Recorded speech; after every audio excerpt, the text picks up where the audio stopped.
What happens when roles dissolve faster than an org chart can keep up? When people become augmented realities carrying not just experience, but subscriptions, prompts, and persistent memory. When culture isn't what happens between humans, but what we code into machines. In this episode of The People Blueprint, we are joined by Sachin Gaur, a tech provocateur, systems thinker, and someone who's been ahead of the curve long before the curve even bent. From task architectures to techno-cultures, from skill skepticism to augmented professionals, Sachin helps us unpack how the future of work is already here and mostly invisible. This isn't a conversation about AI. It's about assumptions, about unlearning, about the blueprint of work that no longer fits the building. This is the People Blueprint.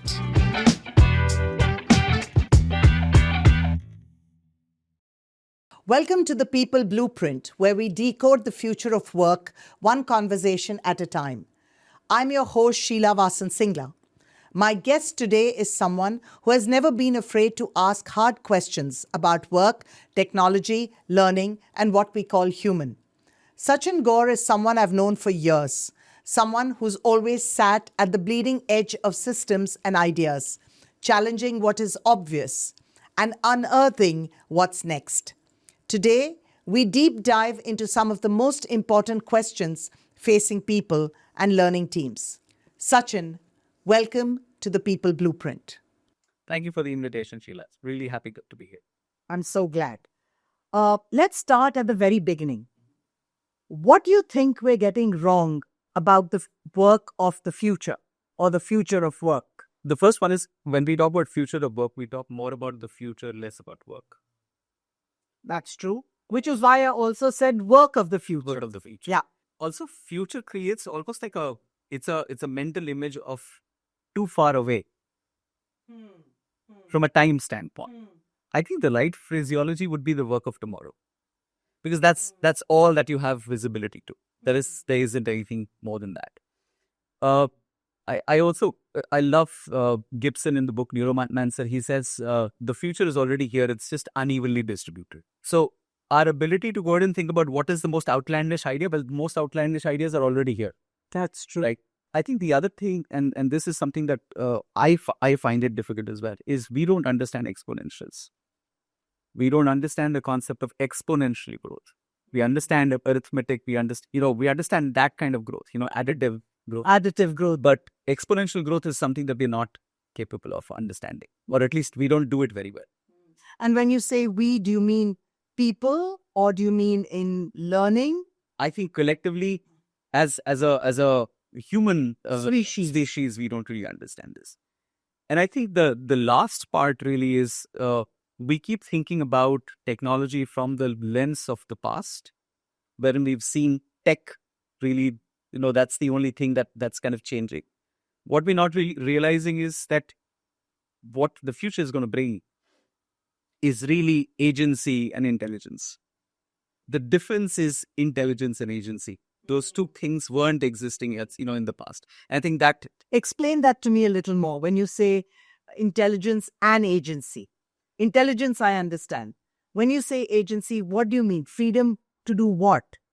So, what seems to be coming, and this is just one person's perspective, right? What seems to be coming is really not just the ability to go ahead and handle large volumes of data and move up the Bloom's pyramid. So knowledge, comprehension, analysis, synthesis, but to actually take action on it. So it's not just about crunching information and data to create intelligent output, but it is also then to kind of go ahead and string together intelligent outputs to actually go ahead and create stuff which is much more capable, much more human-like one. So the agency is on the side of technology. Yes. And that's what is changing. So about a week ago, a new tool got launched called Claudebot. And Claudebot, what it is doing is it's really, you give it control of your computer. And then it can do everything that you or I could have done. And that's where the agency comes in.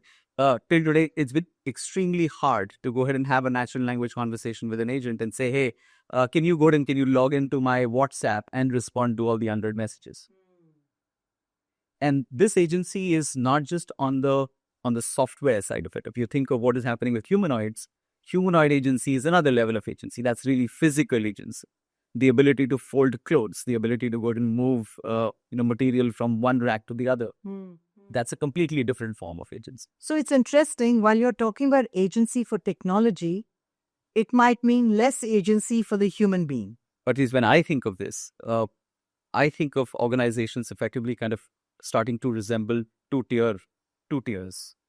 There's going to be the large tier of the normal day-to-day run, making sure the trains run on time kind of part of the organization. And then there's going to be this big, hairy, audacious problems type of organization. You would see that the trains running on time part of the organization effectively gets delegated to models, to humanoids, to agents, to agentic systems. While the big, hairy, audacious problems are going to be then dealt with by high agency human beings who are augmented, extremely capable, high levels of expertise in their respective domains. About 2 years ago, I saw a very interesting little graph which said that if you were to take a look at the future of work or the work of future, you would find that it gets divided into 3 parts: transactional work, relational work, and expertise work. Right. And what was said was, in that little graph, that the first thing that'll get hived off to AI, to agentic AI, automated, would be the transactional work. Now, 2.5 years down the line, when we're taking a look at what's happening in the world around us, what we are seeing is that expertise has been outsourced to AI and to automation. Relational work, aspect of work, we're still kind of struggling with it. Sure. And transactional is still a little far away. It's the inverse. Yes, the inverse has happened. So my question to you is that, are we overestimating as organizations what can be outsourced or to automation, right, AI? And somewhere along the way, are we underestimated what needs to be nurtured as human beings? So the way I think about work is, work is eventually, if you were to distill it down without the mumbo jumbo, it's a set of tasks that you come into a building, the old world, and do that. Once upon a time, you used to do it, without the aid of a technology, instrument like a computer. Now you do it on a computer, right? There's a human overhead to work, which is sizable. And I think, I would hazard and say that the higher context the culture is, the more human overhead there is. Okay. And then there is the actual task. And the tasks, everything, enablement of the task, the orchestration of the task part, that is the core part of work. I would split this and say the human overhead is between 50%, 40, 50%, the 60% is the task. It may be the other way around as well. Right? I think what has happened is, when you look at what changed in November of 2022, it is the fact that you actually started looking at large language models and you solved that, the attention problem, the attention as a solution to large language models kind of working in the way we wanted them to work, is that we realized that you don't need to go ahead and go the direction of expert systems, which was supposed to be rule-driven, no intelligence of their own, could have gotten done the transaction part. Now, coming to your question of why is it that transactions have not been, subsumed, I think it's because it's very hard at this point in time, and again, it's a matter of time, very short amount of time, to actually go ahead and conclusively say that there's going to be no error. When it comes to the expertise phase, you can actually... Still an opinion, it's still a perspective. Right. So, the reason why tasks aren't... so I think that's one. I think that's a very valid point. The second reason, my guess is that how do you handle the socio-political part of taking tasks and actually removing human, or at least taking a majority of those tasks and moving it into machines. So my guess is that there is societal impact. There's a societal impact to it, and I think things are being worked on behind closed doors to actually understand what does this mean, what will it lead to, what is the best way of doing this. Because if you think of it, we're trying to go ahead and run change management at a society level, and that's also an opportunity, and that's also worrisome. Yes, because what if large jobs, and what I mean by large jobs is jobs that are held by a lot of people, suddenly get automated, then are we preparing the rest of these people who are going to be without a job for something in the future?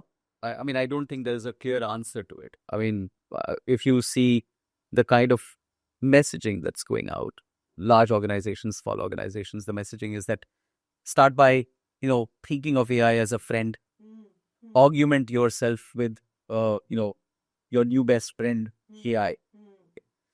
I think it's the starting point of it. And again, the change management process will take it will go through various phases. We have expertise easily available now, but given the social trends, the generational differences, we are struggling to get relational expertise. So, what does a leader need to do when expertise is so easily available, but relational expertise is at its lowest, perhaps? As technology has come in, it has kind of impacted some relations, relationship at work. If I was to use that as a frame, technology has impacted relationships at work. And I think if you think of what's the biggest victim of this, it's the whole idea of apprenticing.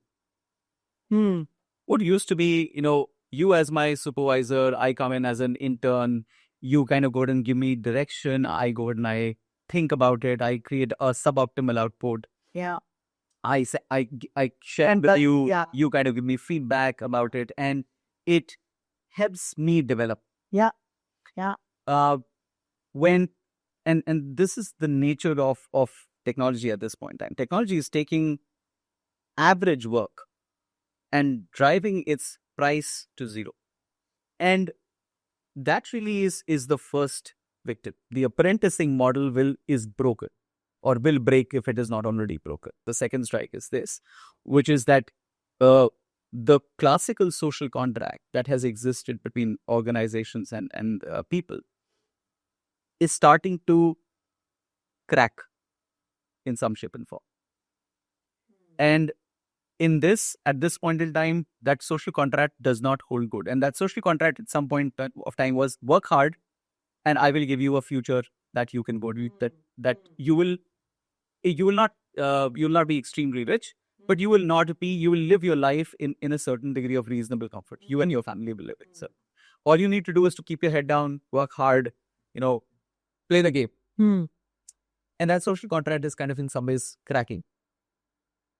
And why do you think it's cracking? Is it because of varying social trends, or the fact that different generations want different things out of life? What are you seeing emerging? I think generational differences to some extent. But I would also go and say that it's also about how organizations or people are now looking at different things. And I also think it's the level of wealth in an organization. I think when I started my career, I don't think I had an opportunity to really say, oh, I'm going to work on things that I want to work on. You had a job, you were lucky, and you just put your head down and worked. And you never would ever want to be told that you're being thrown out of a job. I mean, that would be the biggest social stigma ever. So, if you take a look at the way the world has changed, I think because we are wealthier I'm not saying we're wealthy, but we're better off than what we were. Definitely higher per capita income. Yeah. So the younger generation is in a place today to make those decisions. And look, more power to them, right? Yeah, absolutely. More power to them. But but again, I'm only reflecting on the social contract as it has existed all this while. And that's definitely changing. And And I think technology is now kind of in some ways, it's just redistributing power between the classical society versus the employer in a way wherein it is slightly beneficial to the employer. Right. It's very beneficial to the employer. But it's also, I mean, depending on how you use it, it can also be beneficial to the employee. And that is what is going to come in a little while, I feel. I don't think we're there as yet, but I do believe we're going to get there very soon. True. Right now, I still see organizations being benefited more out of the entire concept of working and functioning. Right.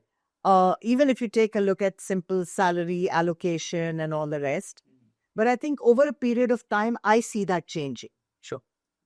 Would you agree to that? Or you say it's already arrived? I would go back to Gibson. The future is already here. In our earlier conversations, and I love my conversations with you, Sachin, you said something about the stack of work. Right. And you, even in fact, in this podcast a little while ago, you mentioned about the stack of work, where you said there could be 40%, which is the task, and 60%, which is the human aspect of it, the relational aspect of it, the context, the coordination, the collaboration, the emotions. Can you just explain that idea to me a little more?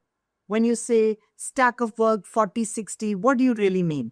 Simplest way to explain this, I would say the 40% is really what matters. That's what organizational outcomes are based on. The 40%. The 40%. The task. Okay. The 60% is the stuff that leaders find very messy. The human overhead. It's required. Yeah. It's required because you've got humans in the mix. Yes. Right. And we use different words to define it. So somebody would go and say political, somebody would go and say power, all of those. Yeah. Right. And agendas, all of that. And the 60-40 is not, I mean, this is just my assessment. My assessment. This is not empirical evidence. Yes. Right. But the task really is, or the tasks, the plural of it is really what is to be done to achieve a strategic output. Absolutely. The human element is how you kind of oil the machine inside to actually go in to make sure that you achieve it. Units produced, sales numbers met. Right. Those are new accounts created. Those are the metrics for the tasks. Yeah, that's right. That's right. And the human element. So the task would also include orchestration, which will also include project management, all of that stuff. Now, when you think of what's happening, or what potentially may happen, again, I'm saying potentially may happen, is that as more and more tasks or machines become more capable, and avoiding the use of AI, as machines become more and more capable of, of long event horizon thinking, memory, you start to see, that these tasks effectively kind of will become easier for them to do. And when that happens, you will start seeing the 60%. You don't need the 60% there. So one is obviously as you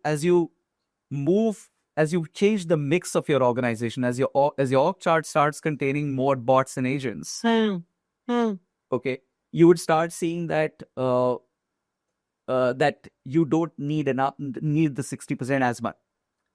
Now, as much as I'm saying it, there's a counterpoint to it, which is that if we believe that human beings create machines in their own image, then you have all that, and we transfer our norms and values to machines that we build, will the machines be very different from us? Okay, even today, when you try to chat up with with a large language model, you realize that the model is very, very similar to us in terms of conversations. In certain rooms in the world where the foundation models are kind of in some ways in the unbridled state, you see that they go and they indulge in deception. So the negative elements of what we as humans we recognize, those are also present here. Wow. So what you're saying is that the 40% getting automated, or when machines start doing it, that's fine. But as that 60%, which is the human overlay, starts getting automated, we don't know what that could lead to. That could have some implication. One implication that you've said is that if we've made machines and large language models in our image, then it might really replicate the emotions, the politics, the agendas that we may have. True. And the other thing is that it may just totally do away the need for any interaction with humans then, right? I don't think that there is a future in which there is no human in the loop. So there used to be this concept of a one person unicorn, which is one person and $1 billion in revenue, right? And I'm starting to hear this chatter, over the last few weeks, which is what is that ZHC or a ZHC, zero human corporation. So you have no human beings, but you still have somebody in the board. But what does it do to the 60% is that, yes, at a task level, the 60% still is valid. Wherever you go and you put agents in charge of the task, you will go and reduce that 60%, become more nominal. While I was listening to you speak, I also realized that here is the opportunity for a lot of new roles, new jobs that humans can do to actually emerge. And what I thought of was that will we ever have a role called AI values champion or AI values coach, right? Where the only job of this human being is to keep training AI to take the right decisions based on the values of the organization and how to differentiate between the blacks, whites, and grays. So you have ethicists whose job is, at say an Anthropic or OpenAI, the job is to evaluate. But now the job will be there, perhaps to say, how is AI in my organization making decisions, Yes, giving information, collaborating with other elements, and is it in congruence with the values of the organization, or is it misaligned to the organization?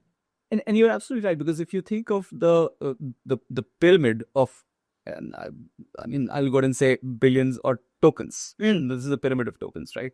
You've got foundational models, which are large language models, right? You would have domain models, very specific to the domain, healthcare, power, infrastructure, that kind of thing. You will have enterprise models, which may not be really large language models, maybe small models. Right? Sure. And you would need these roles at each level. So completely with you on that. Will culture be important? I think so. Easiest definition of culture is whatever you're willing to tolerate. If you think of it, and your org chart contains agents, bots, humans, all, why is it that they will be treated differently as far as what you're willing to tolerate?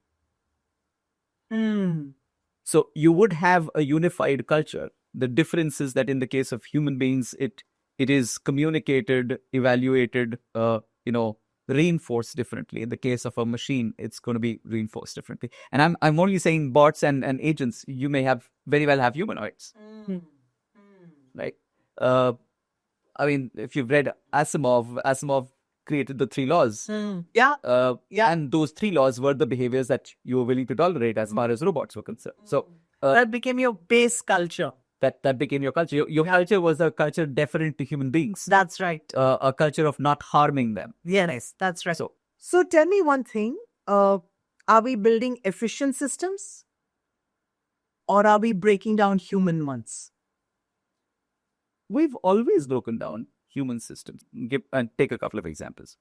When you started ordering online, you broke a human system of going to a kirana store and ordering from the proprietor who's been, serving you for the last 20, 30, 40 years. Has it changed culture? In some ways, yes. We've become more accepting of people who don't look like us. Actually, it's impacted culture a lot more, Sachin. I'll tell you. Sure. Yeah. Today, we are all ensconced in our own little rooms or our own little sofas, and everybody is ordering for themselves. I have seen how in a home sometimes there are 3 meals coming in. Yeah. And it has impacted the culture. It has led to a lot of silos getting built in families. And that's absolutely right. I mean, if you look at all the stuff that we today do, and which wasn't a norm 10 years ago, right? Uh, so to say that we're designing for efficiency, yes, Of course, we of are. course we are. Yeah. Right? That's the nature of, I think that's the nature of our existence and the nature of the market system in which we exist. Right? Are we breaking down humane? Are we breaking down humane systems? Breaking down maybe too harsh a word. I would go ahead and say that maybe the human systems are adjusting to, and I don't know what comes first, because you're right.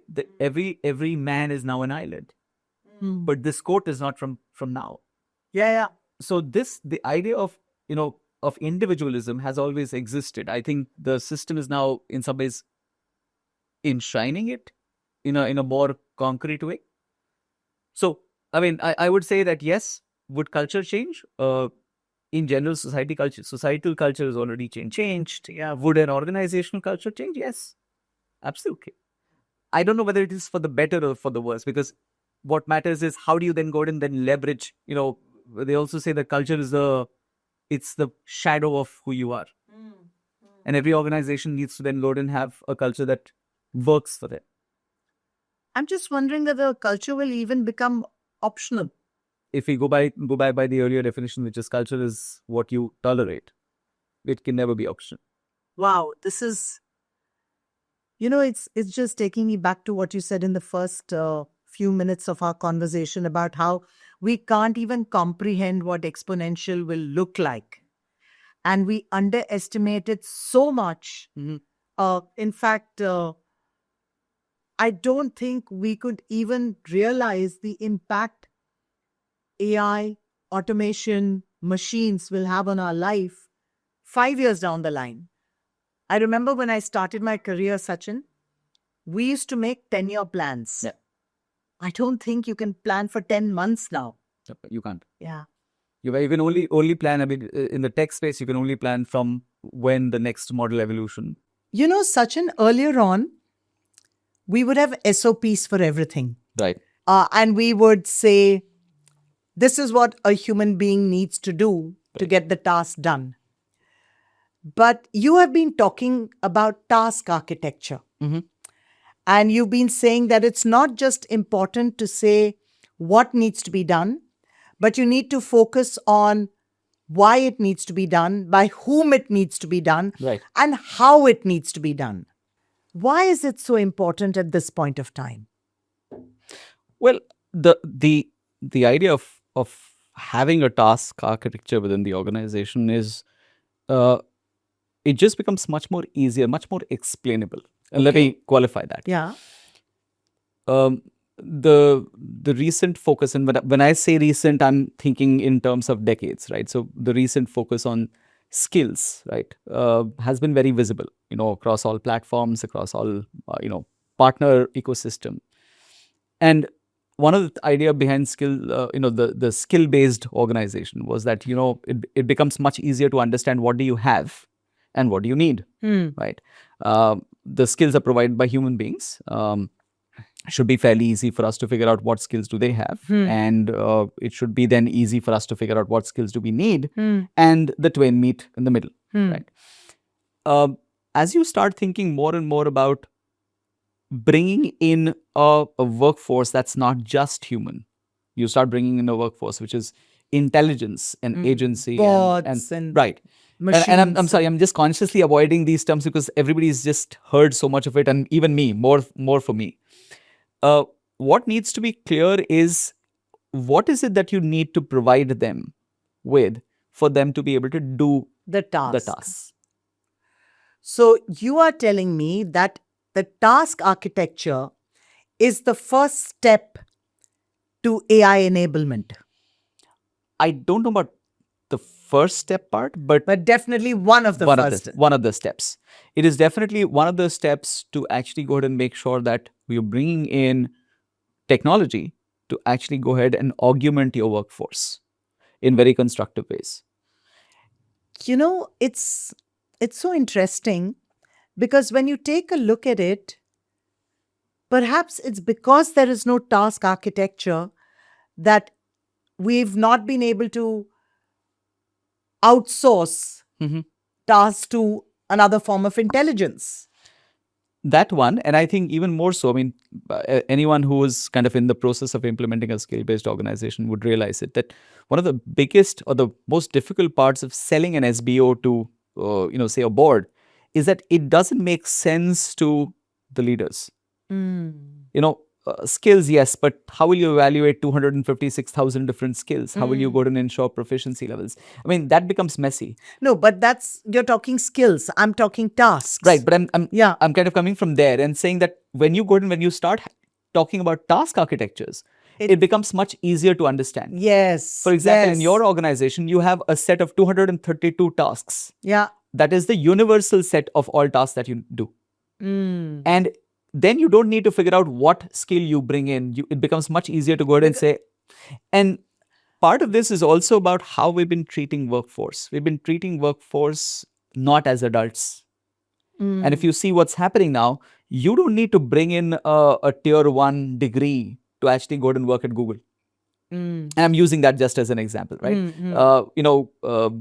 I keep it, Ratatouille, the movie, keeps hitting me because in it says very clearly that, great cooks can come from anywhere. Anywhere. Yeah. Right. Yeah. And I think that's so true. And that's really the nature.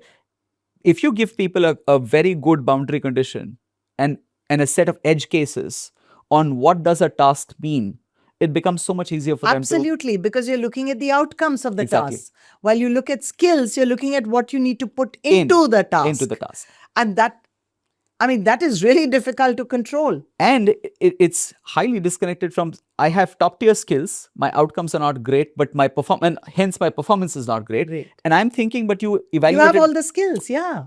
So yeah. I think that's my thing.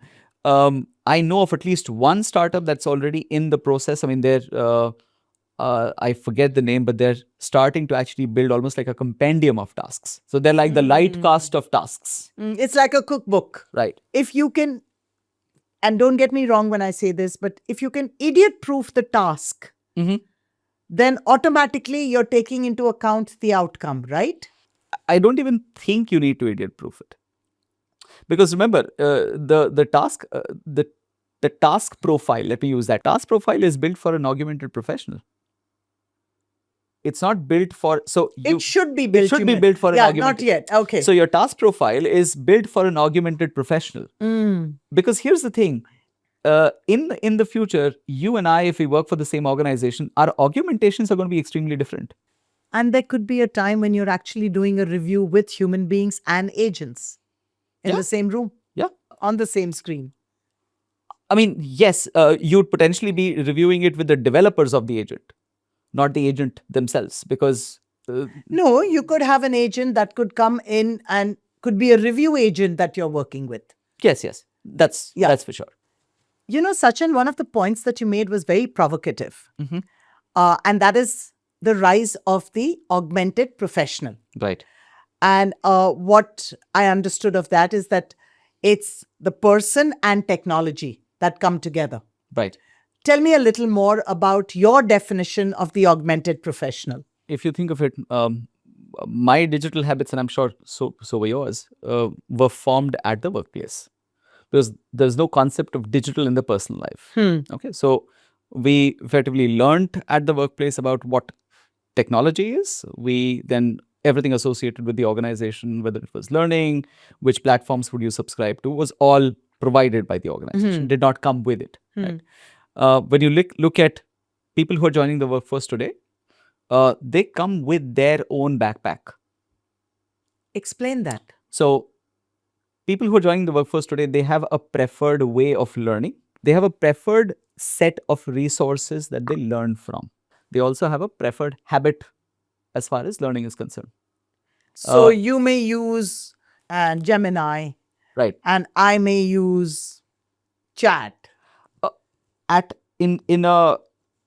think you're right, but there is a more extreme version of it. Tell me that. Which is that you may have your own device that you wear through the course of the day to actually go ahead and keep track of what you're doing and create memory, digital memory that you can then go ahead and leverage. You can have your own agent or your own model that then supports your way of thinking. Because remember, the technology allows you to actually hyper-personalize, right? So what I meant by the augmented professional is at one end of the spectrum is just, what are my preferences as far as using technology in pursuit of work tasks. On the other end is really how am I achieving unity in some shape and form between myself and technology. So that hyper-personalization actually makes technology one with you. At some extreme.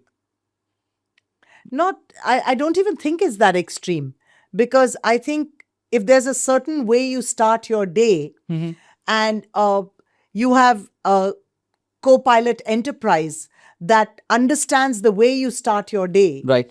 then it'll continue to work with you in that manner. And let's say I'm working with a boss who starts their day differently. I want to come in, I want to first take a look at all my emails. But my boss may want to be the kind of person who wants to have a meeting first. Yeah. And we may both be using Copilot Enterprise. What Yep. you're saying is that how we use technology, our preferences in technology make us the augmented professional. Yes, and I'm going to the extreme of saying that today we're bound by Copilot Enterprise. Yes. Tomorrow it may not be. Tomorrow you may bring your own model. I may bring my own model. And it because could be a model that even I have created for my own work. You would have because it becomes your model when it has access to you. Yeah. Right? Yeah. Not at a transactional level.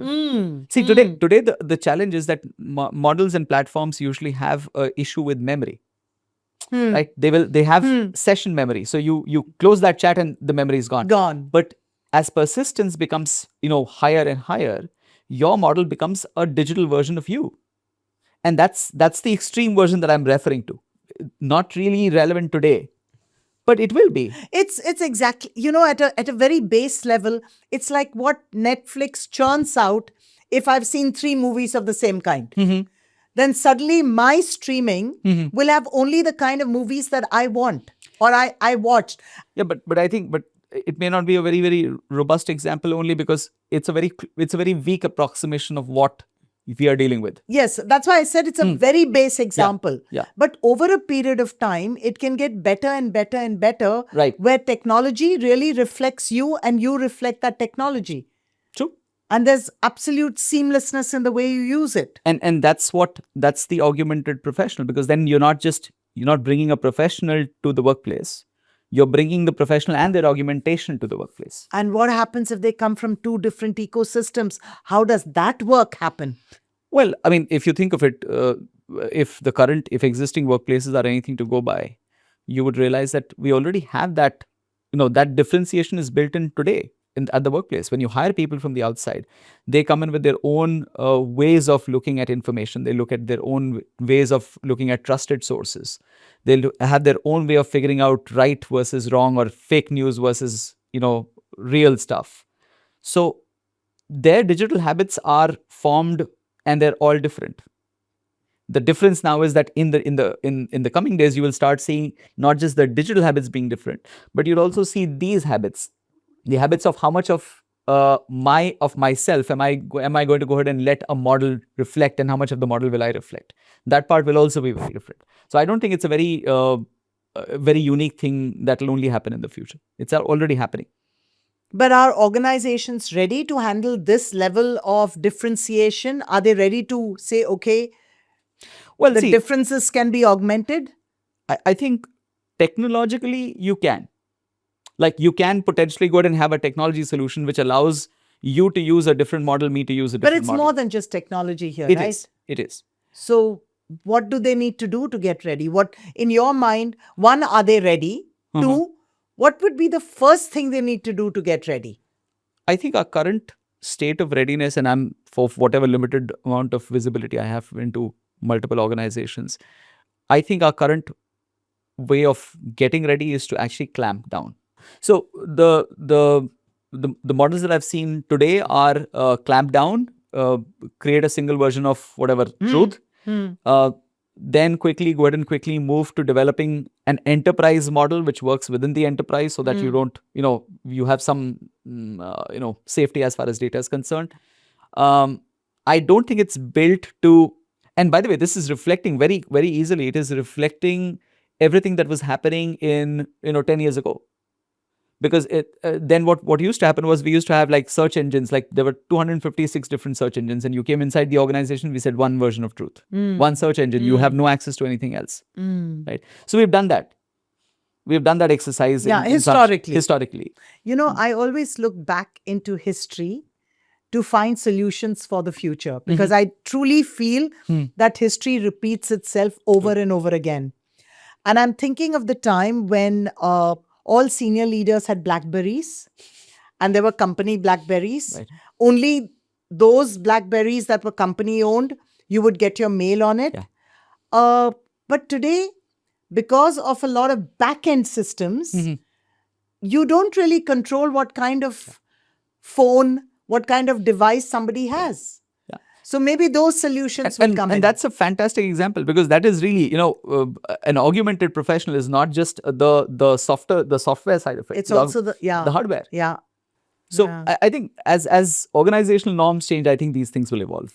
When you're talking about the augmented professional, there's one thing that keeps coming into my mind as a learning and development professional, that will we have now interventions not just for people, but also for the technologies that they bring along with them? Will the augmented professional be in a training scenario or a learning scenario where we are not just working with them, but with also their technologies, their prompts, their LLMs? Will that ever happen? Well, I think, again, future is already here. So what happens now, especially in jobs where augmentation is higher, and I'm not saying high, I'm just saying higher, you potentially don't go ahead and don't do the classical problem solution.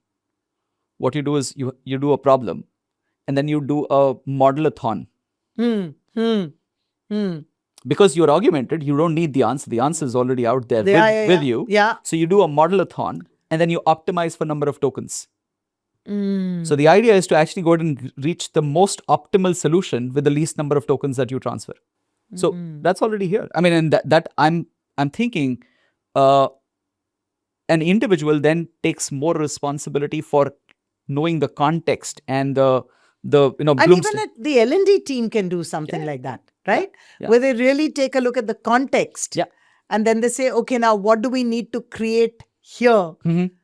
And how will it encompass even the learning that needs to be done? It reminds me of a situation where a lot of companies today are saying, oh, we are AI literate and we are AI ready because our people have gone through some 6 or 7 courses in AI.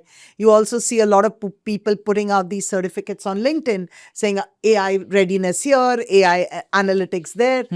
But the way I see it is it's how that entire knowledge and ability to use AI that gets built into every learning program. And that is what is also going to help the augmented professional. And not these standalone courses. And I would go as far as saying that there is, in that model, there is nothing called a learning program at all. There's, you're effectively solving for work. So work and learning, today we actually kind of go to we disconnect it and we say you learn first and then you apply. And I'm saying, what is stopping you now that you're an augmented professional? It's a working program.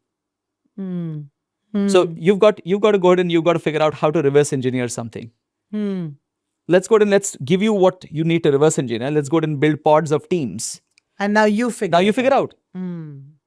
You have a problem. Each one of you has an individual coach who knows you, who's worked with you for dog years, has the luxury of all human knowledge that exists. What's stopping you? Wow. I mean, it's a model-a-thon. So how does learning get rewritten in an augmented world? I think first thing we've got to go ahead and change the name. We're the only organizational function that is named after something that is happening between the 2 years. No other organizational function is named like this. We've got to make it more, upfront. It's very covert. It happens inside your head. All of it. We call learning and development. it becomes so much harder for people to connect to it, especially people in the business. Oh yeah, oh absolutely. From that point of view, where is the tangibility? We have a branding problem. Yeah. Where is the tangibility to the Exactly. entire thing? Yeah. And everything that we use for tangibility is generally, poo-poo down. So, No, but we're in a good place as Chrysalis, and you know that. We don't do things Sure. like consumption and, oh my God, we got a 4.9 on our feedback score. We don't do Right. that. Sure. And there I completely agree with you, because this divide between learning and business is because we don't drive business results. Yeah. We don't make the needle move. Just focusing on the skill does not lead to applied capability. Mm-hmm. And Yeah.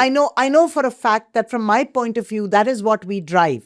Yeah. But how will learning need to change? Because frankly, I have this cook at home who's taken over the part of the job I don't like to do. And there is not a single thing that cook can't make. Wow.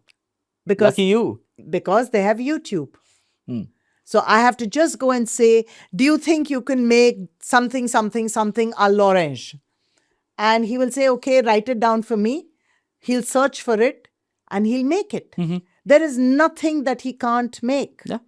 And there's never a single time that he comes back to me and says, I don't know how to make it. Yeah.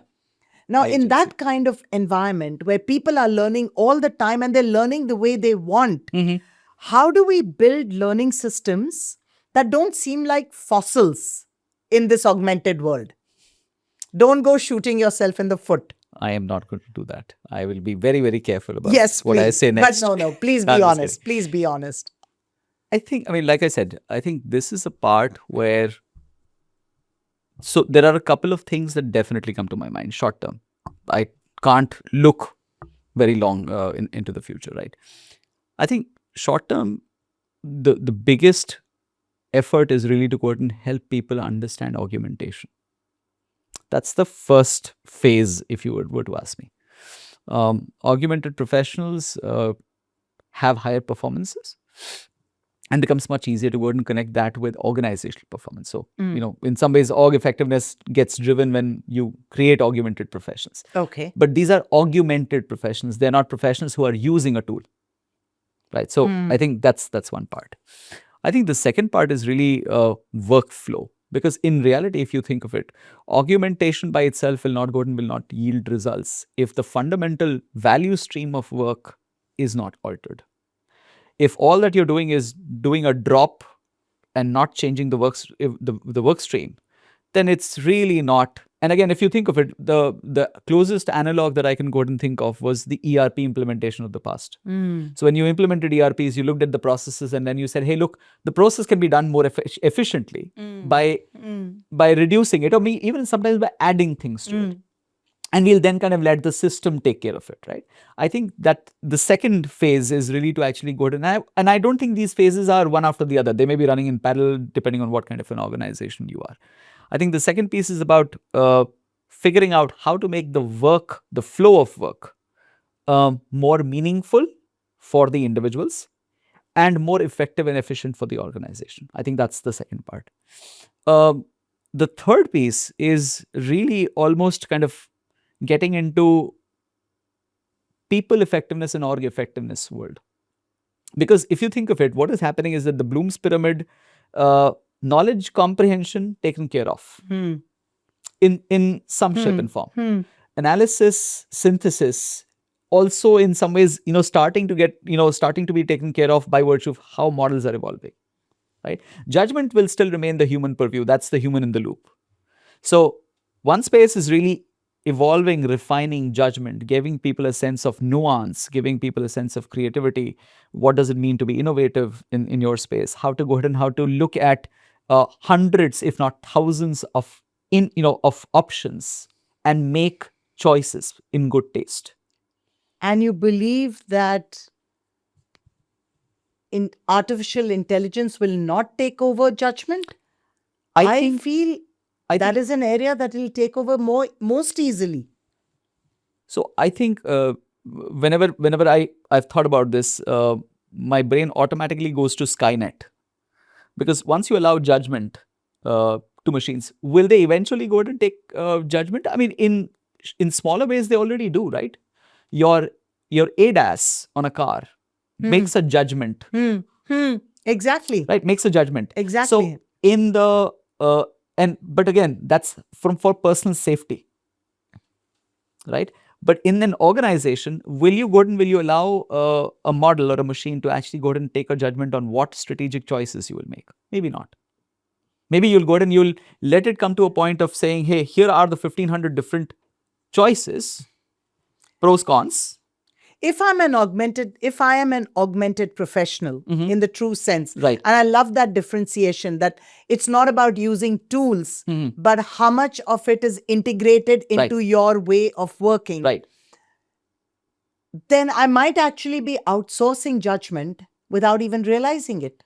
For example, let's say we have to plan very complex networks of deliveries or airline routes. Maybe AI will do it quicker, faster, better than I would. My job would be initially to put that in place. But that I don't think I'm saying any different. Okay. I'm saying that you will kind of go and you will lead these machines to actually give you what are the 2 or 3 options by which it maximizes the goals that you have set. But the judgment on which of them would you want to choose will still be yours. So that's where I was going. Understood. Right. Understood. So I think, yeah. So I mean, to me, that really is the summation of it. Okay. On another note, something we've not spoken about in a gig world. How do you think learning and development will play out? Because you're working with consultants, you're working with part-timers, you're working with somebody who just comes in to do a job for 2 hours. Will we as learning professionals, and we are in the same fraternity, will we need to change the way we are actually looking at our own role? I mean, I feel that we're already in the gig world. Yes, we are. Right. But our learning and development systems have not adapted to the gig world. They haven't. Yeah. They haven't, because I think at this point in time, the world of work is moving faster than the world of software, at least in this space, for sure. The difference, so why did I say that we're already in the gig world? People do no longer look at organizations as almost like a badge that they will wear, and that creates social value for them. The sense of pride is no longer as much. There's a certain sense of, you believe that there's a certain sense of entitlement if you're an employer. People are more than happy to actually go out and say, hey, I don't want to go out and don't want to work for you. While earlier it was an anathema to actually, even say that, right? So we're already in the gig world. The difference is whether we are working on a gig for 8 hours a day or shorter. I think we've been thinking about value to the organization because we're a function, an organizational construct. I think we now need to go out and start thinking about value to the individual. So why should somebody choose you is a question of value. All this while, people chose us because we were a sole source provider of organizationally approved learning. But in the new world, or in fact, even the world today, the reason why organizational investments into ed tech or learn tech are minimal is because people don't go there. People already are going to 500 different places which you don't approve of. And then when you buy something and you say, hey, we bought this and, marketing campaign and nothing happens. Yeah. Consumption and uptake is 2%, 3%. Right. And organizations are so proud of all the ed tech they've put into their organizations. But and look, rightfully so, a lot of effort required to actually bring it in. Absolutely. But these are people who already have their ed tech. But somewhere along the way, Sachin, while everything is getting so personal, including learning, there is also a requirement that the organization will want certain outcomes, will follow certain task architecture, will want certain interactions. And therefore, learning and development will need to now stop focusing on skills and really start focusing on organizational agendas. Big, hairy, audacious organizational agendas. I agree. I completely agree. I think the focus of the learning function, I don't like that phrase, but anyways, the focus of the function should really be about organizational effectiveness. it should not Not be about in the future. I mean, and lesser and lesser as you kind of go in, as you get people who are more and more capable by default, you are effectively looking at assimilation. You're looking at optimizing their own contributions within the system. You're looking at making sure that the organization is as effective as it can be. So, and I think that potentially is a better use of time, effort, energy, and obviously an evolutionary step for the function. Makes sense. And I completely agree with you there. As we come into one of our last segments, the last but one segment, redefine the leadership that will be required in the work of tomorrow. I don't think that there is a single future state. There are going to be multiple states starting from tomorrow to the future. I think leaders of the future are going to be people who have great dependable taste. They will have a sense of nuance. They will have a sense of balance. They will have a higher exalted sense of judgment. And when I say judgment, I don't mean judgment on others, judgment about A or B. They will go and they will be able to parse through a lot of information fairly quickly. They will also be very effective and efficient people leaders. So you may not have as many people, but whatever people you have, you will definitely need to kind of in some ways lead them. And I think the leaders of the future will from my standpoint, I think more servant leader than any other model. You've got to be able to treat other people as peers rather than people who are subordinates. And I think also more McGregor Y, sorry. I've seen a whole lot of people actually kind of go into managerial leadership roles with the fundamental assumption that McGregor was right with the X theory. You've got to kind of get into it with McGregor Y as your basic assumption. Because that assumption, shines as assumption values. So a lot of the competency models and all will get thrown out of the window. I don't know whether competency models still exist. Leadership competency models. Sure. They will get thrown out of the model. I think they will evolve rapidly. I'd rather, I'd say that. They will evolve very rapidly. I do see it as a leadership where they would be leading people and they would be leading technology. Sometimes separately, sometimes in the augmented professional. I also believe that leaders of the future will really need to be like the rebels in leadership. I think leadership has become very comfortable. It's become a comfortable mantle to wear. And when leadership becomes a comfortable mantle to wear, then your environment is not goading you to change. But I think gone will be the days when leadership will be comfortable.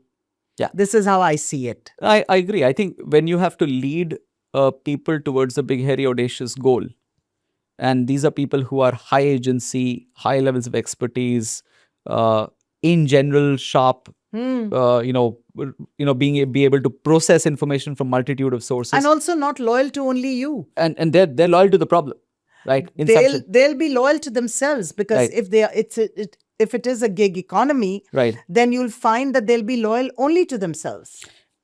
And which is not bad. Not bad at all. But I'm saying to lead a motley group like that, you've got to be a different kind. So like you said, you yourself have to then be restless. You yourself then have to be able to focus on something, get it done, move. So you have to have an outcome focus. It's almost like the term that I use now, and you must be reading about it, is punk rock leadership. The ability to question the system, to say, let's do it differently. Let's do it for a cause. Let's rise above our regular day-to-day stuff.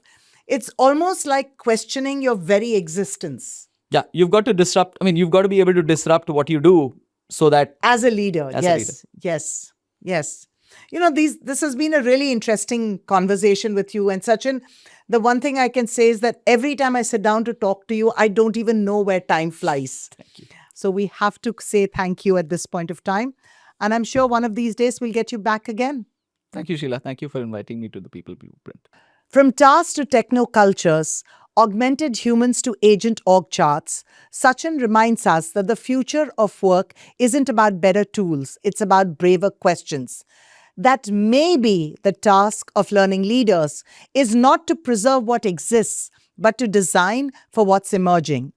And that in a world where we may not recognize the org charts of tomorrow, we can still recognize what truly matters: clarity, courage, and curiosity.